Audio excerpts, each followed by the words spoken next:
உலகம் அந்த நடுக்கத்திலிருந்து மீளவில்லை. இந்தியர்களின் இதயத்தை இன்னும் சோகம் பிழிந்து கொண்டிருக்கிறது. ஆமதாபாத் துயரத்தை நினைத்தாலே நெஞ்சம் கனத்து விடுகிறது, மனம் பதைபதைத்து போகிறது. 230 பயணிகள், 2 பைலட், 10 ஊழியர்கள், ஒருத்தரை தவிர வேறு எவரும் உயிர் தப்ப முடியாத கோரம். ஊழியர்களுக்கும் பயணிகளுக்கும் இதயத்தில் பல கனவுகள், எதிர்காலத்தை குறித்து நிறைய திட்டங்கள். ரன்வேயில் இருந்து உயர ஏறிய ஒரு நிமிடத்துக்குள் விமானம் விழுந்து வெடித்து விட்டது. தரையில் இருந்த 30,000 முதல் 40,000 அடி உயரம் வரை விமானத்தை தூக்க வேண்டும்.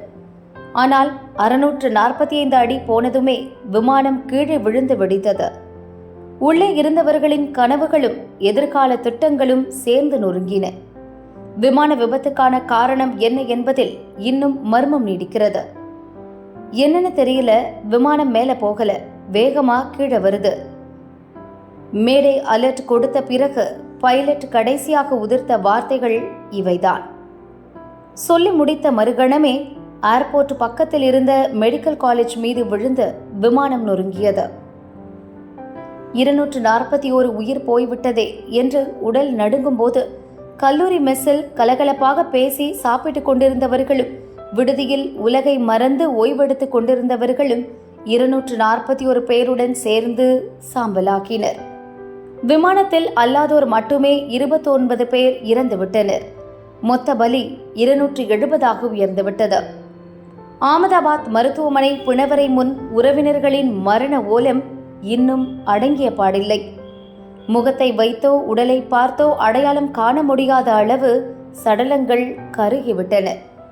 யோசித்து பாருங்கள், 1,25,000 லிட்டர் எரிபொருளுடன் விமானம் வெடித்தது. எவ்வளவு வெப்பம் வந்திருக்கும்? DNA சோதனை எடுத்தால்தான் உடலை அடையாளம் காண முடியும் என்ற நிலை. இரத்த மாதிரி கொடுத்துவிட்டு உடல்களை வாங்க கண்ணீருடன் உறவுகள் காத்து கிடக்கின்றன.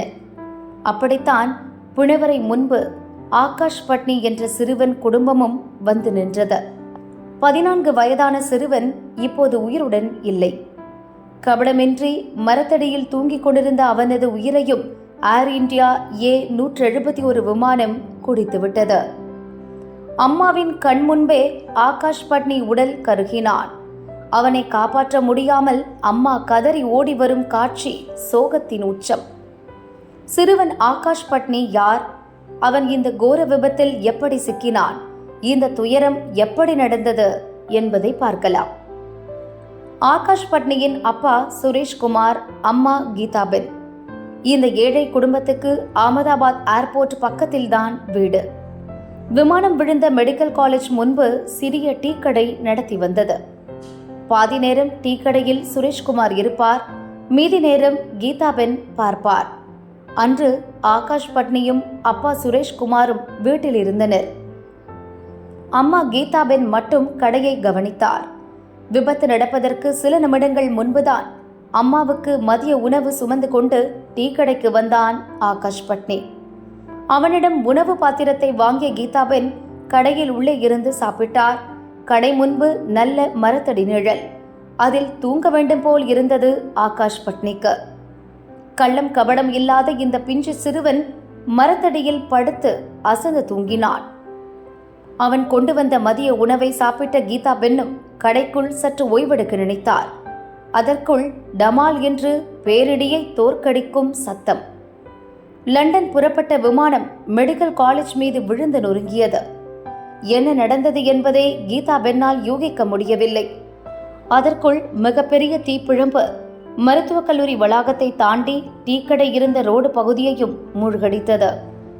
உடலை வேக வைக்கும் கொடி வெப்பம் அந்த இடம் முழுதும் பரவியது. கண் உறங்கலாம் என்று நினைத்த கீதாபென் அலறி அடித்து கடையை விட்டு மகனை நோக்கி ஓடினார்.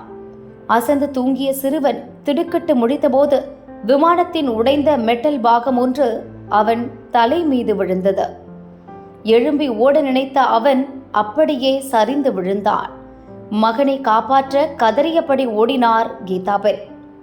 மொத்த இடமும் தீப்பிழம்பு, கரும்புகையும் சூழ்ந்தது. நொடியில் மகன் இருக்கும் இடம் தெரியாமல் போனது. அந்த இடத்தில் நிற்க முடியாதபடி வெப்பம் சுட்டெரித்தது. சில நொடிகள் கீதாபென் செய்த முயற்சி தோல்வியில் முடிந்தது. மகனை காப்பாற்ற முடியவில்லை. அங்கேயே நின்றால் கீதாபென்னும் சாம்பலாகும் நிலை. தீப்பிழம்பில் இருந்து ரோட்டை நோக்கி கதறிக்கொண்டே உதவி கேட்டபடி ஓடி வந்தார். அந்த பகுதியில் இருந்தவர்கள் எல்லோரும் ஓட்டம் பிடித்தனர். காரில் வந்தவர்களும் பைக்கில் வந்தவர்களும் நாலாபுறமும் சிதறினர். மகனை காப்பாற்ற முடியவில்லையே என்ற பெருத்த வலியுடன் தீப்பிழம்பில் இருந்து கீதாபென் ரோட்டில் ஓடிவரும் காட்சி வெளியாகி இப்போதும் நெஞ்சை உலுக்கிக் கொண்டிருக்கிறது. வீட்டிலிருந்து அப்பா சுரேஷ்குமாரும் உறவினர்களும் சம்பவ இடத்திற்கு ஓடி வந்தனர். டீக்கடையை காணவில்லை. அங்கே இருந்த கீதாபென்னும் மகனும் இல்லை. உடல் வெந்து காயங்களுடன் கிடந்த கீதாபெண்ணை அவர்கள் வரும் முன்பு மீட்பு குழுவினர் ஆம்புலன்ஸில் மருத்துவமனைக்கு எடுத்து சென்றிருந்தனர். ஆகாஷ் பட்னி உடல் கருகி இறந்தான். அவனது சடலத்தை பிணவரைக்கு கொண்டு சென்றிருந்தது மீட்பு படை. சம்பவ இடத்தில் கீதாபென்னும் ஆகாஷ் பட்னியும் இல்லை என்றதும் மருத்துவமனை நோக்கி உறவினர்கள் ஓடினார்கள். கீதாபென் சிகிச்சையில் இருந்தார். மனைவியை பார்த்ததும் சுரேஷ்குமாருக்கு சற்று ஆறுதல். மகனை எங்கே என்று மனைவி கேட்டாள். அதே கேள்வியுடன் வந்திருந்த சுரேஷ்குமார் இடிந்து போனார். டீக்கடை பகுதியில் இருந்து சிறுவன் சடலத்தை மீட்டதாக மீட்பு படையினர் கூறினர். மகன் இறந்த செய்தியை கேட்டதும் அம்மாவும் அப்பாவும் கதறி அழுதனர். சடலத்தை வாங்க உறவினர்கள் பிணவரை சென்றனர்.